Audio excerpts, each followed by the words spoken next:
होळीची पौराणिक कथा। नमस्कार मित्रांनो, जय माता लक्ष्मी।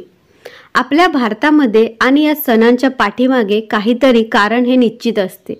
याला वैज्ञानिक सुद्धा पुरावा असतो। आपल्या समाजाच्या पाठीमागच्या या पद्धतीने आपण होळी हा सण साजरा करतो। परंतु हा सण का साजरा करतो याच्याबद्दल थोडीशी माहिती आपण जाणून घेऊया। हजारो वर्षापूर्वीची गोष्ट। हिरण्यकश्यप नावाचा एक राक्षस होता। हा महाभयंकर राक्षस होता।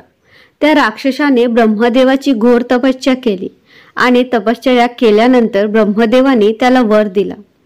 देवानी वर दिला, बघा तो वर काय दिलाय की तुला देव, दानव आणि मानव तुला कोणीही मारू शकणार नाही। आकाश पातळात, ना घरात, ना घराच्या बाहेर, ना रात्री, ना दिवसा, ना कुठेही हत्यार वापरून तुला कोणीही मारू शकत नाही असा वर दिला। हा वर दिल्यानंतर राक्षस फार उन्मत्त झाला। लक्ष्मी येताच ऊत होतात, वरने तसा उन्मत्त झाला। त्याला असं वाटू लागलं की माझी पूजा सगळ्यांनी करावी।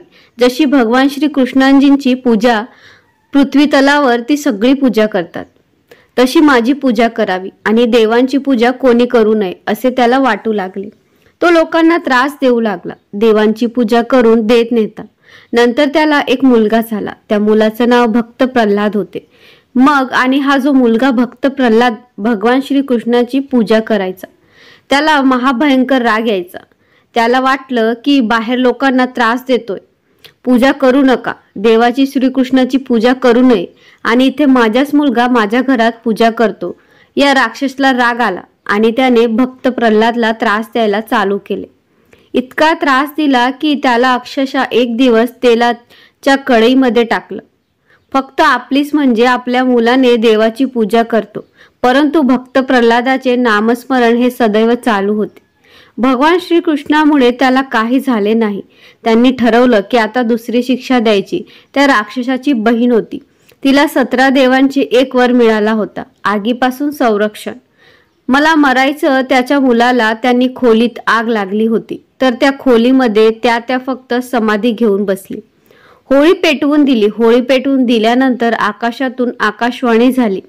देवांनी सांगितलं की होळी, का तुला जो वर मिळाला आहे आगीपासून संरक्षण, तो तुला आता चालणार नाही का? तू त्यावर आता उपयोग वाईट कामासाठी करते। होलिका त्या भक्त प्रल्हादाची होळीमध्ये जळून खाक झाली आणि फक्त प्रल्हादाला काही झालं नाही। मराठीमध्ये एक म्हण आहे, देवतारी त्याला कोण मारे। जो भगवंताची पूजा करतो, मनापासून नामस्मरण करतो, त्याला कायच गुणाची भीती। खरं आहे, जो वाईट विचार करतो त्याचा शेवट हा वाईटच होतो। दिवस फाल्गुन महिन्याचा पौर्णिमेचा होता। आपल्या भक्तासाठी भगवान विष्णूने नृसिंह अवतार घेऊन बाहेर आलेल्या खांबामधून आणि त्यांच्याशी हिरण्यकश्यपचा वध करून टाकला। भगवान विष्णूने म्हणण्यानुसार म्हणजे वाईट गोष्टीचा शेवट हा निश्चितच होते। म्हणून तिथून पुढे आपण अशी होळी साजरी करतो। परंतु होळीबद्दल थोडं सांगायचं म्हटलं तर ज्यावेळी आपण होळी तयार करतो, होळी निरोपी लाकडापासून पाहिजे। शेणाच्या गोवऱ्या, काढणे हे सगळं गोळा करून मध्यभागी एरंडाचे लाकूड किंवा ऊसाचा ऊस उभा करावा। शंखाकृती होळी तयार करणे होईल। रात्रीच पेटवा। पुरणाची पोळी तयार करा। होळीला नैवेद्य दाखवा। सगळ्यांनी मिळून साजरी करावी।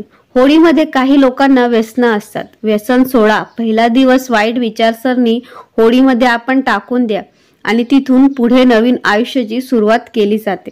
सर्वांना आपलं म्हणून जगायला सुरुवात करा। त्यातून सकारात्मक ऊर्जा आपल्याला मिळणारे जीवन सांगण्यासाठी येणारा दुसरा दिवस म्हणजे धुलीवंदन।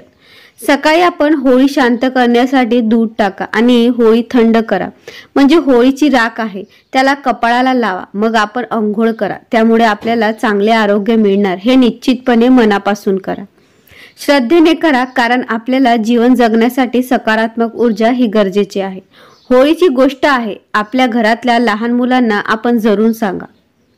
काही जो वारसा आहे आपल्या पुढच्या सणांना नवीन पिढीला सांगायचे।